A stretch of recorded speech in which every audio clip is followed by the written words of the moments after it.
Bukod sa 90 days preventive suspension ng kaniyang driver's license, pinapatawag rin ngayon ng Land Transportation Office o LTO ang driver at may-ari ng bus na nasangkot sa aksidente sa Commonwealth Avenue sa Quezon City kung saan 3 ang nasawi. Tunghayan ang detalye ng balita sa aking report. Pinatatawag ng Land Transportation Office o LTO ang driver at registered owner ng bus na umararo sa ilang motorsiklo at sasakyan sa Commonwealth Avenue, Quezon City kung saan 3 ang nasawi. Ayon kay LTO Chief Assistant Secretary Vigor Mendoza II, bukod sa show cause order, sinailalim na sa 90 days preventive suspension ang lisensya ng driver ng bus habang naka-alarm naman ang minamaneho nito. Kasalukuyan na anya silang nagsasagawa ng investigasyon kung saan lumalabas na nagkaproblema sa preno ang pampasaherong bus na minamaneho ng isang Rolly Canapi Pascua, ayon sa Philippine National Police.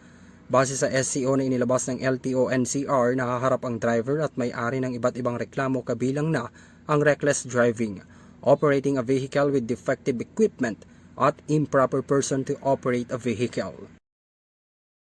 Kinakailangang humarap sa investigasyon ng Land Transportation Office o LTO ang dalawa, bitbit ang kanilang notarized affidavit explanation hinggil sa insidente. Samantala, nakapaghain na rin ng reklamo ang pamilya ng mga biktima kung saan inihahanda na ng Philippine National Police ang criminal charges laban sa dalawa.